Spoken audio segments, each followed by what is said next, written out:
Unsure of your dream? Study abroad destination? Clear your doubts. Videsh Consult. Call 9676502888.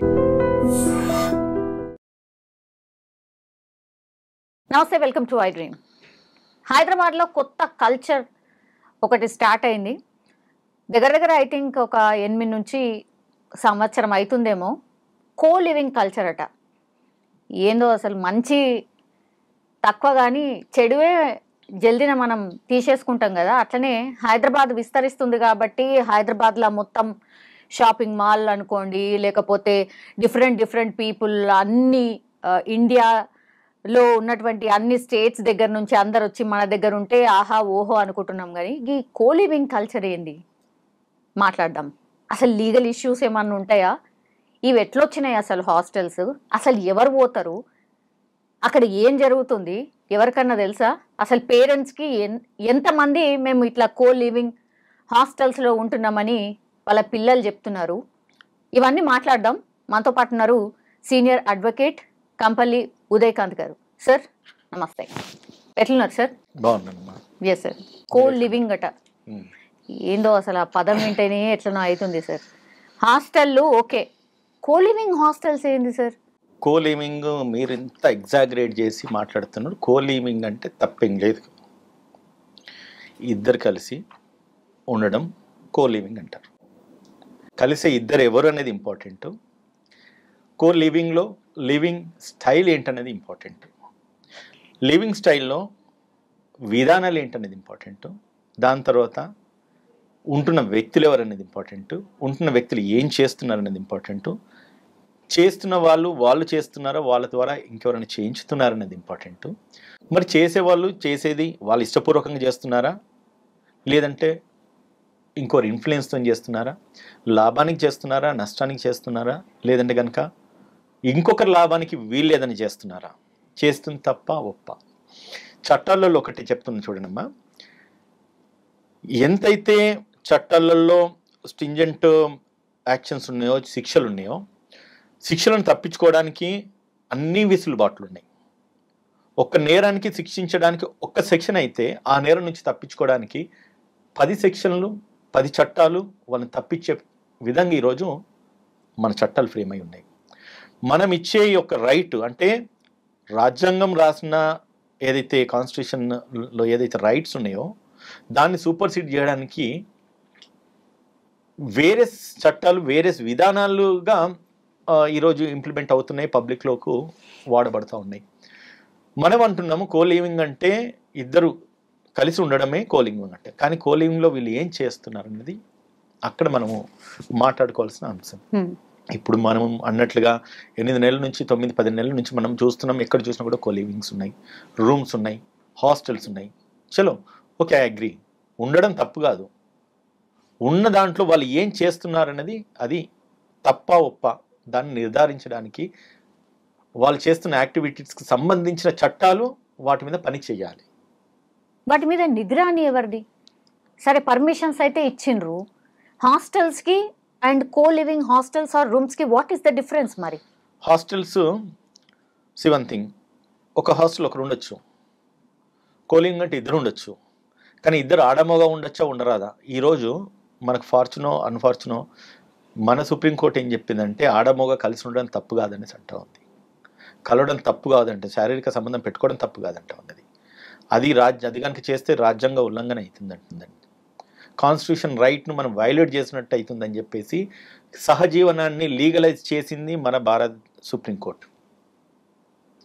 ఈ దేశంలో మనం బ్రతుకుతున్నాము. ఏది తప్పు ఏది ఒప్పు అనేది నిర్ధారించడానికి మనం ఏ పార్టీ వారు చెప్పండి. సో ఈ లూప్ హోల్స్ని అడ్డం పెట్టుకొని మరి ఇట్లా కో లివింగ్ కల్చర్ అనేది స్టార్ట్ అయిందా? ఇదేందో ట్రెండింగ్ అయింది, ట్రెండ్లో అని మనం అనడానికి లేదు. ఇది చట్టభద్రత అనుకోవాలి. అది దానికి మనం గర్వపడాలా సిగ్గుపడాలా అర్థం కాదు పరిస్థితిలో. చట్టం ఒక భద్రత ఇచ్చింది, నీకు నచ్చినట్టుగా నువ్వు బ్రతకమని చెప్పేసి. కానీ నీకు నచ్చినట్టుగా నువ్వు బ్రతకమని చెప్పేసి ప్రతి చోట నువ్వు నచ్చినట్టుగా బ్రతకమని చెప్పడం వల్ల ఇటువంటి అరాచకాలు, అఘాయిత్యాలు మొత్తం కూడా అంటే ఒక అంటే బాడీ కాల్ లైక్ ఒక వైరల్ అయిపోతున్నట్టు మన ఇక్కడ చూసినా కూడా ఒక పాకిపోతున్నాయి. సో దీన్ని అన్నిటిని కూడా ఫస్ట్ ఇన్స్టాన్స్లో మనం చేసే ఇచ్చే తీర్పులు కూడా సరైన తీర్పులు ఇచ్చినట్టే కనుక ఇటువంటి పరిస్థితులు రాకపోయేటి. వ్యభిచారము చేయడం తప్పు అంటున్నారు, ఇద్దరు ఆడమొగ కలవడం తప్పు కాదంటున్నారు. వ్యభిచారం అంటే ఇన్ టర్మ్స్ ఆఫ్ మనీ నువ్వు తీసుకొని ఆడమొగ కలిస్తే అది నేరం అంటుంది, కానీ ఆడమొగ కలిస్తే నేరం కాదని చెప్తుంది. మరి ఇట్లకి కో లివింగ్ హాస్టల్స్లలో అది జరగట్లేదు అని ఎట్లా తెలుస్తుంది? మరి జరుగుతున్నప్పుడు కూడా జరుగుతున్న విధానాల్లో మార్పులు చేర్పులు ఉంటాయి. కో లివింగ్లో ఇద్దరు ఆడమొగ కలిసి వచ్చేసి వాళ్ళు కలిసి ఉన్నారంటే అది తప్పు కాదు. ఒక ఆడ మనిషిని ఇంకొక మొగడు పంపించినాడు, దాని ఒక వ్యభిచారానికి వాడుకుంటున్నారంటే వ్యభిచారం చేయడం తప్పు, పంపించడం తప్పు. వ్యభిచారం చేసిన వాడికి ఒక శిక్ష పడుతుంది, చేసిన వాళ్ళకి శిక్ష పడుతుంది. వ్యభిచారం చేయించడానికి శిక్ష పడుతుంది. చేయించే వ్యక్తి పంపించిన ఆడ మనిషి వయసును బట్టి కూడా శిక్ష పడుతుంది. ఆయన బలవంతంగా పంపిస్తున్నాడా, లేదంటే కనుక ఒక మైనర్ గర్ల్ని పంపిస్తున్నాడా, ఇవన్నీ కూడా పారామీటర్స్ ఇదివరకు చెప్పినట్టుగా చట్టంలో ఉన్న లొసుకులు విసులుబాట్లు ఏవైతున్నాయో ఇవన్నిటికీ ఇటువంటి అనార్థాలకు దారితీస్తున్నారు. సరే, ఇప్పుడు కో లివింగ్ రూమ్స్లో ఉంటున్నారు సార్, 2 నెలలు అయింది, 3 నెలలు అయింది, బాగానే ఉన్నారు. ఆ తర్వాత సమ్ వీడియోస్ వాళ్ళే రికార్డ్ చేసుకొని బయట పెట్టిరు, సోషల్ మీడియాలో వచ్చేసినాయి. అదే కదా ఇప్పుడు జరుగుతుంది, అదొక కాంట్రవర్సీకి కారణం అవుతుంది. అది బయటకు వచ్చిన తర్వాత ఇప్పుడు ఆ అమ్మాయి ఏం చేయాలి? ఆమె ఇష్టంతో పాటే ఉన్నది అనేది ప్రొజెక్ట్ అవుతుంది, బికాజ్ ఆయన దగ్గర రికార్డ్స్ ఉంటాయి, అన్ని ఉంటాయి అనుకుంటా నాకు తెలిసి. మరి ఎట్లా అది బయటకు వచ్చిన తర్వాత ఏం చేయాలి? మరి ఒక క్వశ్చన్ అడుగుతాం మిమ్మల్ని, ఈ అమ్మాయి పోయింది, ఈ అమ్మాయి ఉన్నది, ఆమెకు తెలిసి ఉన్నదా తెలియకున్నదా? ఆబ్వియస్లీ 2-3 నెలలు ఉంది అంటే తెలిసే ఉంటుంది కదా. అటువంటిది తప్పు, అది నేరం, అటువంటి నేను చేయకూడదు అన్న విజ్ఞత తనలో ఉండాలి కదా. వీడు వీడియోస్ తీస్తాడా, వీడు ఆడియోస్ రికార్డ్ చేస్తాడా, వీడు లేకపోతే ఇంకేదైనా ఇన్ఫర్మేషన్ గ్యాదర్ చేస్తాడా, తర్వాత అమ్మాయిని బ్లాక్మెయిల్ చేస్తాడా అనే ఇంటర్ప్రిటేషన్ లేకపోతే ఆ ఆలోచన సరళి ఆమెలో ఉండుంటే కనుక ఇంతటి అనార్థాలకు దారి తీయకుండా దాన్ని నిర్మూలించే ఆస్కారం ఉండేది. ఇంకోటి, వన్స్ గర్ల్ అటెండ్ మెజారిటీ అంటే ఏజ్ పరంగా 18 ఏళ్ళు నిండిన తర్వాత తనకంటూ తనకు ఒక ఫ్రీడమ్ ఉంటుంది. ఆ ఫ్రీడంలో భాగంగా తను ఎక్కడికన్నా వెళ్ళొచ్చి ఏదైనా చేయొచ్చు, తప్పు కాదు, రైట్. కానీ ఆ అమ్మాయి కనుక ఒకవేళ మైనర్ గర్ల్ అయితే కనుక ఇటువంటి చేస్తే ఎవడైతే ఆమె ద్వారా అటువంటి చేసినాడో అది నేరం అవుతుంది. అర్థమవుతుందా సార్? మన కల్చర్లో అసలు అది లేదు జనరలీ. అంటే మనం కల్చర్ గురించి మాట్లాడుతున్నామా, చట్టం గురించి మాట్లాడుతున్నామా? రెండు మీరు దాన్ని డెఫినిషియేట్ చేసి మాట్లాడండి, దానికి తగిన సంబంధం నేను మీకు చెప్పగలుగుతాను. కల్చర్కి నుంచి వస్తే ముమ్మటికి లేనే లేదు. ఒకప్పటి రోజులలో ఆడమొగ మాట్లాడుకోవడానికే ఎంతో ఇదైంది. మేము పుట్టిన పల్లెటూరు వాతావరణంలో మా స్కూల్లో ఒక గర్ల్ మాట్లాడిందంటే అది ఒకలాంటి తప్ప అన్నట్టుగా చూసేది. ఈరోజు ఇది కల్చర్, ఇది మారిపోయింది కల్చర్. చట్టము ఒకప్పుడు ఏం చెప్పిందంటే పెళ్ళైన వివాహిత ఇంకొకరి దగ్గరికి వెళ్తే అది తప్పు అని చెప్పింది. అదే చట్టము పెళ్ళైన తర్వాత నువ్వు ఎవరి దగ్గరికి పోయినా చట్టం నేరం కాదని చెప్పి ఈరోజు చట్టం చెప్తుంది. మరి ఇప్పుడు నువ్వు కల్చర్ని చట్టాన్ని ఏ రకంగా మనము బేరీ చేస్తున్నాం చెప్పండి. అందుకే డైవర్స్ కేసెస్ ఎక్కువ పెరిగిపోయినట్టున్నాయి కదా సార్, ఇవి జరుగుతున్నాయి కాబట్టి. ఇదే ఇప్పుడు ఫ్యామిలీ కోర్ట్స్, మాకు ఉన్న కోర్ట్స్లలో నేను కోర్టుకు వెళ్తే మిగతా కోర్టులలో ఉన్న జనాలు తక్కువ ఉంటారు, ఫ్యామిలీ కోర్ట్స్లో జనాలు ఎక్కువ ఉంటున్నారు. అది కూడా మన విజ్ఞతను బట్టి ఉంటుంది. ఏది ఉన్నా కూడా మన ఆలోచన సరళి ఏ విధంగా ఉన్నది, మనం ఏ రకంగా సమాజంలో నడుస్తున్నాము, దానివల్ల మన ఫ్యామిలీ ఏమవుతుంది అది ఇంపార్టెంట్. మీరు అన్నట్టుగా ఈ కోలింగ్ ఖర్చులో లేకపోతే ఈ ప్రాస్టిట్యూషన్ లేకపోతే వ్యభిచారం ఇవన్నీ కూడా ఒక భర్త ఇంకొక ఫీమేల్కి అట్రాక్ట్ అయినా, ఒక ఫీమేల్ ఇంకొక మేల్కి అట్రాక్ట్ అయిన తర్వాత డిస్ట్రాక్షన్స్ ఫ్యామిలీస్లో అవుతాయి. ఆ ఫ్యామిలీ డిస్ట్రాక్షన్స్ అవుతున్నాయి కాబట్టి ఈ రోజులలో ఫ్యామిలీస్ విడిపోతున్నారు ఎక్కువ, చాలా ఎక్కువ. ఇటువంటి విసులుబాటు ఈ రోజు కలుగుతున్నాయి కాబట్టి ఇవి నేరాలు అంటే మన నేరం కింద పరిగణన తీసుకోవడానికి కారణము ఇటువంటి ఇన్సిడెంట్స్ బయటకు వస్తున్నాయి కాబట్టి పూర్తిగా నిర్మూలించాల్సిన బాధ్యత ప్రభుత్వం మీద, పోలీసుల మీద ఉంటుంది. మీరు అడుగుతున్నారమ్మా, ఇప్పుడు కోలివింగ్ తప్పు కాదు, 8, 9, 10 ఏళ్ళ నుంచి కూడా 10 నెలల నుంచి నడుస్తున్నాయని చెప్పి మీరు అంటున్నారు కదా. మరి మీకు తెలిసిన విషయం ఆ పోలీసులకు తెలియదా, నేటి ప్రభుత్వానికి తెలియదా? వాళ్ళు ఎందుకు నిర్మూలించట్లేదు? ఎక్కడికన్నా ఒక హాస్టల్ పెట్టాలంటే దానికి ఫస్ట్ మున్సిపాలిటీ ఒక పర్మిషన్ ఇవ్వాలి, దాని తర్వాత మున్సిపల్ ఇన్స్పెక్షన్ చేయాలి, చేసిన తర్వాత అదే హాస్టల్ సక్రమంగా నడుస్తుందా లేదని చేసి దానికి సంబంధిత పోలీసు వెరిఫై చేయాలి. మీరు అన్నారు వీడియోస్ తీస్తేనే తప్పు, వాడు తీసుకుపోయి బ్లాక్మెయిల్ చేస్తున్నారు. కానీ కొన్ని సందర్భాలలో తీసిన వీడియోస్ కాదు, అక్కడ వాళ్ళిద్దరికి మనస్పర్ధలు అయితే మర్డర్లు జరుగుతూ ఉన్నాయి కదా, ఆడలను మొగోళ్ళు చంపేస్తున్నారు కదా, దానికేం సమాధానం చెప్తాం? దీన్ని అన్నింటిని పూర్తిగా నిర్మూలించాల్సింది పోలీసు ఉంది, పోలీస్ పెట్రోలింగ్ ఉంది, ఇంటెలిజెన్స్ డిపార్ట్మెంట్స్ ఉన్నాయి. ఏ ప్రాంతంలో ఏం జరుగుతున్నది అనేది పూర్తి అవగాహన పోలీసులకు ఉండాలి కదా. పెట్టినంతసేపు బాగానే ఉన్నది, నడిచినంతసేపు బాగానే ఉన్నది, ఎప్పుడైతే ఇన్సిడెంట్ అడ్వర్స్ అవుతుందో, అడ్వర్స్ అయిన తర్వాత పోలీసులు వచ్చి కేసులు రిజిస్టర్ చేస్తున్నారు. ఇక్కడ ఒక కోలివింగ్ హాస్టల్ ఉంది, లేకపోతే కోలివింగ్ ఇన్స్టిట్యూషన్ ఉంది, లేకపోతే ఇంకోటి ఉన్నది అన్నది బోర్డ్స్ కనబడుతూనే ఉంటాయి కదా. దాంట్లో ఏం జరుగుతున్నది, police have every authority to walk in to any place in the in concern jurisdiction. ఏం జరుగుతుంది అని ఫస్ట్ వెళ్ళి ఎందుకు వీళ్ళు వెరిఫై చేయట్లేదు? ఈ రోజు ఒక వీడియో చూసినాను, వాడు మొత్తం మాట్లాడుతూ ఉన్నాడు ఏమని, ఇక్కడ కోలింగ్ ఉంది, మా రేట్లు ఇంత, మా ప్రైస్ ప్రమోషన్స్ కూడా అని చెప్పి ప్రమోషన్ చేసుకుంటున్నారు. మీ దాకా వచ్చిన వీడియో, నా దాకా వచ్చిన వీడియో పోలీస్ దగ్గరికి ఎందుకు పోలేదు? మీరు ప్రశ్నిస్తున్నారు, నేను మాట్లాడుతున్నాను, నేను సమాధానం చెప్తున్నాను ఒక బాధ్యత గల పౌరుడిగా. మరి పోలీస్ ఉద్యోగం చేసే వ్యక్తిగా తను ఎందుకు పోయి దాన్ని రేట్ చేసి దాన్ని ఎందుకు షట్ డౌన్ చేయట్లేదు? Whose problem is that? Are the hand in glove? Police వాళ్ళందరూ కలిసి చేస్తున్నారు అనుకోవాలా? ఇంత ఇన్సిడెంట్స్ ఇటువంటి జరుగుతున్నప్పుడు కూడా చట్టాలు పనిచేయట్లేదు, యంత్రాంగాలు పనిచేయట్లేదు, వ్యవస్థ పనిచేయట్లేదు అంటే ఎక్కడ లోపం జరుగుతుంది? మనం మీడియా ఛానళ్లలో ఇన్సిడెంట్లు జరగగానే టక్కన ఒక ఇంటర్వ్యూలు పెట్టేసి ఇచ్చేయడం కాదు. మీకు నిజంగానే ఆ రైట్ ఉంది, మీడియా ఎక్కడికైనా నిలగలుగుతారు. వెళ్ళండి ప్రతి చోట ఎక్కడెక్కడైతే ఇటువంటి ఇన్సిడెంట్ జరుగుతున్నాయని చెప్పి అక్కడ మైక్ పెట్టేసి ఇష్యూస్ ఎలివేట్ చేయండి. మీరన్న ఇన్సిడెంట్స్ ఆగిపోతాయి. ఒక లేడీని తీసుకుపోయి రూమ్లో తీసుకుపోయి వాడేదో మబ్బె పెట్టేసి లేకపోతే మాయ చేసేసి వీడియో తీసి బయటికి పోస్ట్ చేస్తున్నారు అన్నారు. దాన్ని నిర్మూలించడానికి మీరే వంతు ప్రయత్నం మీరేం చేస్తున్నారు? మీడియా వన్స్ ఇన్సిడెంట్ జరిగిన తర్వాత మనం రియాక్ట్ అవుతున్నాము. కాకముందు మనకు ప్రతి రైట్ మీకు ఉంది కదా. యూఆర్ ద ఫోర్త్ స్టేట్, మీరు ఎక్కడికైనా పోవచ్చు. ప్రతి చోట మీరు ప్రశ్నించండి. మాలాంటి న్యాయవాదులు లేకపోతే పొలిటీషియన్స్ ఎవరో ఒకరు వచ్చేసి మీకు ఖచ్చితంగా సపోర్ట్ చేస్తారు. దాని ద్వారా విక్టిమైజ్ అయిన కొన్ని మహిళా మండలి, కొన్ని సంఘాలు ఉన్నాయి, ఆర్గనైజేషన్స్ ఉన్నాయి, షీ టీమ్స్ అని ఉన్నాయి ప్రభుత్వంలో, వాళ్ళందరూ కూడా ప్రొటెక్ట్ చేస్తారు. అన్లెస్ అండ్ అంటే ఒకటండి, ప్రశ్నించే గొంతు చెప్తున్నాము. అట్లనే కోలివింగ్ కూడా నడుపుతున్నాము. ఎట్లా సార్, ఎట్లా సాధ్యం? ఇంతసేపు కూడా నేను మీకు అదే చెప్పిన కదమ్మా, కోలింగ్ నడుపుతున్నాను. పర్మిషన్ అదే అంటున్నాను, ప్రభుత్వం వీటిలో ఖచ్చితంగా స్ట్రింజెంట్ యాక్షన్ తీసుకోవాలి. అందులో ఏం జరుగుతుంది, చట్టరీత్యా నేరమా కాదా? అండ్ ఒక వ్యక్తిని, ఒక ఆడ మనిషిని తీసుకొచ్చి ఇంకోటికి ఆర్గనైజ్ ఇన్స్టిట్యూట్, అదేది కోలివింగ్ హాస్టల్ నడిపే వ్యక్తి ఒక మనిషిని తీసుకొచ్చి ఆడు వ్యభిచారం చేయించితే నేరం అని చెప్తుంది చట్టం. అటువంటి చేయించితే 10 సంవత్సరాల శిక్ష అని చెప్తుంది చట్టం. మరి చట్టం ఇది చెప్తున్నప్పుడు, అటువంటి జరుగుతున్నప్పుడు పోలీస్ యంత్రాంగాలు ఎందుకు పని చేయట్లేదు? పని చేయాల్సింది అవే కదా. ఇప్పుడు లీగల్ సర్టిఫికేట్ ఇచ్చినట్టు అయింది కదా సార్. ఇట్లాంటి కోలివింగ్ సర్టిఫికేట్స్ ఎక్కడ ఇవ్వలేదమ్మా. కోలింగ్ పెట్టుకోండి అన్నారు. నేను ఇదివరకు ఇంటర్వ్యూకి స్టార్ట్ అయ్యే ముందే నేను చెప్పిన, కోలింగ్స్ లో దే ఆర్ 2 డిఫరెన్సియేషన్ ఉండేది. మరి ఇద్దరు ఉన్నది కోలివింగ్ అవుతుంది, ఆడమొగ ఉన్న కోలింగ్ అవుతుంది. ఆడమొగ కలిసి ఉంటే వాళ్ళ ఇష్టపూర్వకంగా ఉంటే తప్పు కాదు, బలవంతంగా ఉంటే తప్పు అవుతుంది. వాళ్ళు వ్యభిచారం చేస్తే తప్పు కాదు, వ్యభిచారం డబ్బులు తీసుకుంటే తప్పు అవుతుంది. ఆడపిల్లను తీసుకెళ్లేసి ఇంకొకరి దగ్గరికి వ్యభిచారం చేయించితే తప్పు అవుతుంది. ఒక ఆడపిల్ల ఇష్టపూర్వకంగా పోయింది వేరైతుంది, ఆమెను బలవంతంగా తీసుకెళ్తే తప్పు అవుతుంది, అది నేరం అవుతుంది. కోలివింగ్ హాస్టల్స్ లో ఆ రూమ్స్ లో ఎవరు ఉంటున్నారు సార్? అంటే తెలుగు రాష్ట్రాల పీపుల్ ఉంటున్నారా, అంటే మన వాళ్ళు ఉంటున్నారా, లేకపోతే మిగతా స్టేట్స్ నుంచి వచ్చిన వాళ్ళు ఉంటున్నారా? నాకు ఒక వాస్తవంగా చెప్పాలమ్మా, ఈరోజు మీరు పొద్దున ఇంటర్వ్యూకి పిలిచినప్పుడు ఈ కోలింగ్ అనే కాన్సెప్ట్ నాకు తెలిసింది. తర్వాత మీరు పిలిచిన తర్వాత 2 గంటలు దాని మీద నేను రీసెర్చ్ చేసేసి ఒక 4 పేజీల డాక్యుమెంట్ ప్రిపేర్ చేసుకున్నాను. అసలు ఏం జరుగుతుంది, ఎక్కడ జరుగుతుంది అని చెప్పేసి మా లీగల్ టీం అంతా కూడా పని చేస్తే తప్ప నాకు ఒక 4 పేజీల డాక్యుమెంట్ బయటికి రాలేదు. వాస్తవం చెప్పాలంటే ఇది నాకు తెలియదు. ఈ రోజు మీరు తీసుకొచ్చిన కాబట్టి తెలిసింది. దీన్ని ఖచ్చితంగా అవసరమైతే ప్రభుత్వం దృష్టికి ఇంకా బలంగా తీసుకెళ్లే ప్రయత్నం నేనైతే నా వంతు కృషిగా నేను చేస్తాను.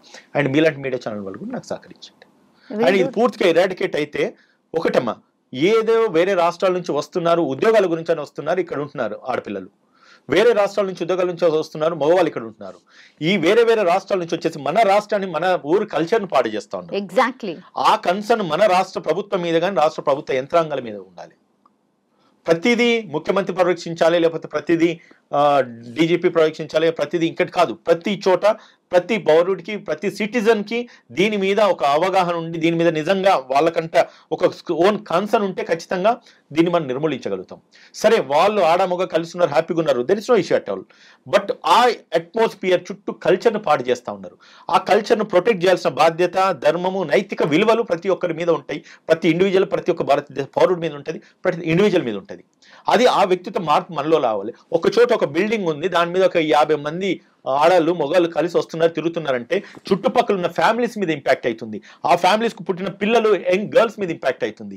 వీళ్ళు ఆడమొగ ఇద్దరు కలిసిపోయి ఏం చేస్తున్నారన్న ఆలోచన తలంపు వాళ్ళ మైండ్ను పొల్యూట్ చేస్తూ ఉన్నది.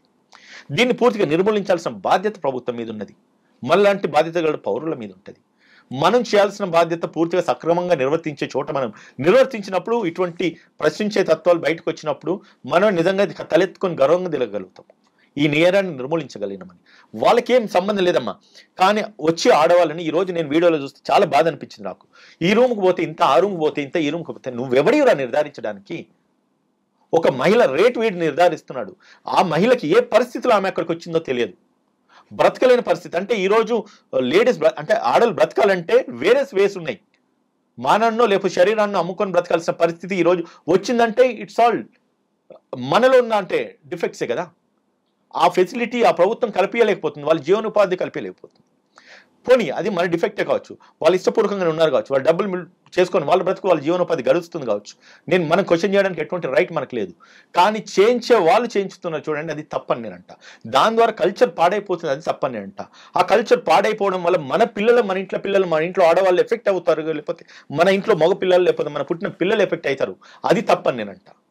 సో దీన్ని అన్నింటిని పూర్తిగా నిర్మూలించాలంటే ప్రతి చోట ఒక పోలీస్ స్టేషన్కి వెళ్తే ఒక సీఐ ఉంటాడు, 4 ఎస్ఐలు ఉంటారు, 10 మంది 20 మంది కానిస్టేబుల్ ఉంటారు. ఎంత లా అండ్ ఆర్డర్ను ప్రొటెక్ట్ చేయడానికి వాళ్ళు ఎంతగానో ఏం చేయగలుగుతారు, ఎంత పాసిబుల్, ఎంత ఇరాడికేట్ చేయగలుగుతారు.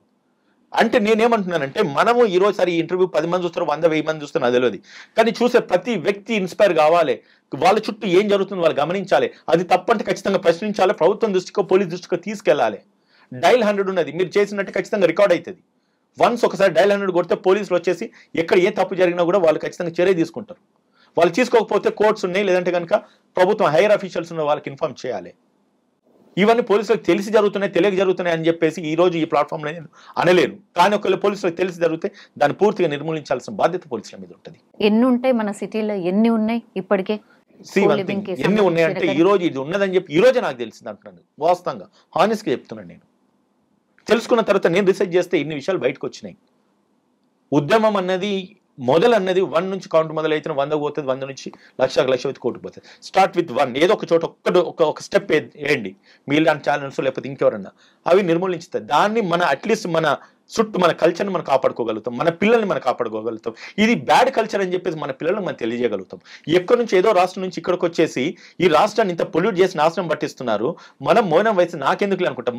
నా ఇంటి ఫ్లాట్ పక్కోడికి నేనెవరో తెలియదు, ఇటు పక్కోడికి నేనెవరో తెలియదు. కానీ నా పిల్లలు వెళ్తే 10 మందితో వాళ్ళు కలుస్తూ ఉన్నారు. వాళ్ళు రేపు ఎటువంటి కల్చర్కి అలవాటు పడుతున్నా మనకు తెలుస్తలేదు. అది రేపు డ్యామేజ్ అవుతుంది కదా. మన ఇంట్లో ఆడపిల్లున్నా మగపిల్లున్నా తప్పు చేసేది ఆడపిల్ల, తప్పు చేసిన మగోడే కారణం అవుతుంది కదా. దానివల్ల ఇంపాక్ట్ కూడా రేపు ఈ పిల్లలకు కూడా పడుతుంది కదా. సో ఇవన్నిటిని కూడా ఎరాడికేట్ నిర్మూలించి చేయాలని అంటే ఎవరి సోషల్ రెస్పాన్సిబిలిటీ వాళ్ళకు ఉంటేనే ఇవన్నీ మనం తగ్గించగలుగుతాం. లేదు అంటే కనుక ఇంటర్వ్యూకి మాట్లాడుకున్నంతసేపు మాట్లాడుకుంటే దాని తర్వాత వ్యూస్ ఎంత వచ్చినా చూసుకోవడం, ఊరుకోవడం. లాస్ట్లీ సార్, ఇండియన్ జ్యుడిషియరీ మన కల్చర్ ఏందో అంటే తెలుసు కదా సార్, అయినా సరే ఇట్లా ఎందుకు చెప్తుంది అంటే ఇది తప్పు కాదు, అది తప్పు కాదు అని అట్లా చెప్పొచ్చా సార్? అందుకే కదా ఇట్లా డిఫరెంట్ గా ఇట్లా కొత్త ఇవి ట్రెండింగ్ కి పోతున్నాయి అని ఇట్లాంటివి వస్తాయి. మరి ఫ్రీడమ్ అనేది constitutional right, freedom of living అంటారు. అది రాజ్యాంగంలో కల్పించింది వెసులుబాటు. సార్ యాజ్ ఏ అడ్వకేట్ కాకుండా యాజ్ ఏ హ్యూమన్ బీయింగ్ చెప్పండి సార్. హ్యూమన్ బీయింగ్ చెప్పాలంటే ఇదివరకు నేను చెప్పిన హ్యూమన్ బీయింగ్ ఒక అంటే వ్యక్తిగానే నేను మాట్లాడినా, నేను అడ్వకేట్గా నేను మాట్లాడలేదు. అడ్వకేట్గా మాట్లాడాలంటే ఇటువంటి జరగాలని అనుకుంటా, కేసులు కావాలని అనుకుంటే, కేసులు వచ్చి నా ఫీజులు వచ్చాయి అనుకుంటా. నేను అట్లా అనుకునే మాట్లాడలేదు. ఇంతసేపు మాట్లాడింది ఒక వ్యక్తిగా, ఒక సాధారణ పౌరుడిగా మాట్లాడినా. ఇప్పుడు కూడా అదే చెప్తున్నా. అక్కడ చట్టం ఏం చెప్పిందని చెప్తున్నా, లాయర్గా నేను మాట్లాడాలి కాబట్టి చెప్తున్నా. చట్టంలో ఉన్న వెసులుబాటుని దాన్ని ఒక అంటే వాడికోలేకంటే ఆసరగా తీసుకుంటున్నారు, అడ్వాంటేజ్ కింద తీసుకుంటున్నారు. దానివల్ల సిస్టమ్ కల్చర్ మొత్తం పాడైపోతుంది. అది మనకు ఇంపాక్ట్ ఖచ్చితంగా డైరెక్ట్లీ ఆర్ ఇండైరెక్ట్లీ మన మీద ఇంపాక్ట్ పడుతుంది. సో కాబట్టి నేనేమంటున్నానంటే మన స్టేట్ రెవెన్యూ, మన కంట్రీ రెవెన్యూ, మనం కడుతున్న ట్యాక్స్లు, మనం కడుతున్న ఈ యొక్క డబ్బు కూడా ఉచితాలకు దానికి దీనికని మనం ఇస్తున్నాం. కానీ ఇటువంటి నిఘా విభాగాలకు కానీ లేదంటే కనుక ఇటువంటి సోషల్ యాక్టివిస్టులను ప్రమోట్ చేసి పబ్లిక్లో ఒక అవేర్నెస్ తీసుకొచ్చి ఇవన్నీ నిర్మూలించాలి, ఎరాడికేట్ కావాలి అన్న ఒక సిస్టాన్ని జనరేట్ చేయడానికి మనము పూర్తి ఫుల్ ఫ్లెడ్జ్ అటెన్షన్ పెట్టట్లేదు, ఫుల్ ఫ్లెడ్జ్ ఫండ్స్ లేకపోతే ఎంకరేజ్మెంట్ ఇవ్వట్లేదు. వన్స్ ఒక్కసారి ఏదో జరిగింది, ఢిల్లీలో ఎవరు చనిపోయినంటే అప్పుడు ఇంటర్వ్యూకి వచ్చింది నేను మీ దగ్గరికి. సరే అది శిక్ష పడింది, మీలాంటి వాళ్ళు మాలాంటి వాళ్ళు వాయిస్ రైజ్ చేస్తున్నారు. దాని తర్వాత జరగకుండా ఏం చేయాలి అన్నది ఇవాళ చైల్డ్ వెల్ఫేర్ కమిషన్స్ ఉన్నాయి, ఉమెన్ కమిషన్స్ ఉన్నాయి, ఇప్పుడు పోలీసులో షీ టీమ్స్ అని ఉన్నాయి, సైబర్ క్రైమ్ నిర్మూలించడానికి సైబర్ క్రైమ్స్ ఉన్నాయి, లాస్ ఉన్నాయి. ఎంత మటుకు మనం పబ్లిక్లో తీసుకెళ్ళగలుగుతున్నాం చెప్పండి. ప్రభుత్వం దానికి ఒక డిపార్ట్మెంట్, ఒక యంత్రాంగం ఉన్నది, పని చేస్తుందన్న విషయం ఏ కామన్ మ్యాన్కి తెలియదు. ఒక మహిళకు అన్యాయం జరిగితే షీ టీమ్స్ అన్నది ఒకటి ఉన్నదని ఎక్కువ మంది తెలియదు. అది అడ్వర్టైజ్ కూడా మనం చేయలేని పరిస్థితిలో మనం ఉన్నాం. అవన్నీ కనుక మనం పబ్లిక్లోకి అవేర్నెస్ తీసుకెళ్ళగలిగితే ఖచ్చితంగా మనం ఒక్క ప్రాణాన్ని కాపాడినా, ఒక మానాన్ని కాపాడినా మన జీవితానికి అది అది అది ధన్యం అయిపోతుంది, చాలు కదా. సో అది కూడా మనం చేయలేకపోతుంది. మేబీ చేసేవాళ్ళు చేస్తున్నారు, సరే అవకాశం వచ్చింది నేను మాట్లాడుతున్నాను కాదు, చేసేవాళ్ళు చేస్తున్నారు, పని ఫుల్ ఫ్లెడ్జ్డ్గా కావట్లేదు. ప్రశ్నించే వాళ్ళు ఖచ్చితంగా బయటికి రావాలి. ప్రశ్నించాలని ఆలోచన వచ్చిన వాళ్ళు కూడా ప్రశ్నించే చోట కూడా ప్రశ్నించాలి. ఉట్టిగానే మన ప్రభుత్వాన్ని బ్లేమ్ చేస్తున్నామా, పోలీసులను బ్లేమ్ చేస్తున్నామా, సరే ఏదో మీలాంటి వాళ్ళు పిలిచినా నాలాంటి వాడు వాగిపోయింది అనేది కాదు. మన చుట్టూ ఏదైనా జరిగిందంటే దాన్ని ఖచ్చితంగా మనము స్టాప్ చేయాలి. సింపుల్ ఎగ్జాంపుల్ చెప్తాం. మనం రోడ్డు మీద పోతాం, ఎవరికన్నా కింద ఏదైనా యాక్సిడెంట్ అయిందో లేకపోతే ఇంకోటి అయిందో, 100 వెహికల్స్ పోతే కానీ అక్కడ 4-5 ఉంటారు. ఇంకోటి చెప్తా, కార్ లాగాయి, బెంజ్ కార్లు అసలే ఆగాయి, స్కూటర్ రోడ్డు లేకపోతే సైకిల్ మీద పోయేటోడు, లేకపోతే మానవత్వం అనేది అక్కడే ఉంది. ఈ కార్ ఆగి నెక్కించుకొని పోయి ఒక హాస్పిటల్ తీసుకుపోవాలన్న సెన్స్ మన దాంట్లో ఎవరికి లేదు. 108కి ఫోన్ చేసినామా, అంబులెన్స్ వచ్చింది, అంబులెన్స్ వచ్చి ఎక్కించుకుపోవాలి. ఇంకోటి లా కూడా ఏం చెప్తుందంటే అటువంటి సివియర్ యాక్సిడెంట్స్ ఏమైనా జరిగినప్పుడు మీరు ఖచ్చితంగా ప్రొటెక్ట్ చేయండి. అది నేరం కాదు, తప్పు కాదు. వాళ్ళ ప్రాణాలు కాపాడగలిగితే ప్రభుత్వం నుంచి అవార్డు కూడా ఇస్తారు. అది ఎవరికి తెలియదు. ఇప్పుడు ఆ సోషల్ స్టిగ్మా మనలో ఉండాలి. ఇట్స్ ఆల్ ఒకటండి. ఇంప్లిమెంటేషన్ మేబీ రేపు నాకు ఆ సిచ్యువేషన్ వచ్చి నేను కూడా ఆగకపోవచ్చు, ఎందుకంటే నా బిజీ నాకు ఉంటుంది. నా ఒక కారు అవుతే నా వెనకాల 10 కార్లు ఆగుతాయి కాబట్టి, కానీ ఒక వ్యక్తి అవుతే ఆగేది. అంటే వైఫల్యం అక్కడ వ్యక్తుల్లో అనా, లేదంటే కనుక అక్కడ ఉన్న సిచ్యువేషన్ సర్కమ్స్టెన్స్ అని కాదు. వన్స్ వెన్ వీ వాంట్ మనం ఏదన్నా చెయ్యాలి, ఆ ప్లేస్లో అనుకోకుండా మన బ్రదర్ ఉండొచ్చు కావచ్చు, మన సిస్టర్ ఉండొచ్చు కావచ్చు, తెలియకుండా మనమే పాస్ అయ్యి వెళ్ళిపోవచ్చు. ఓ సినిమా మనం చూసిన ఏది, వాళ్ళ ఫాదర్ చనిపోతాడు, సుస్వాగతం సంథింగ్, పాపం అనుకుంటూ కామెంట్ చేసి వెళ్ళిపోతాడు. తర్వాత ఈయన నా ఫాదర్ అని తెలుస్తుంది. ఆయన చనిపోయిన తర్వాత ఆ ఒక్క ఫాదర్ పోస్టర్లను వేసినా కూడా దొరకది. అవును, ఏదో లవ్ స్టోరీ, అది నాకు గుర్తుకొస్తలేదు. సుస్వాగతం.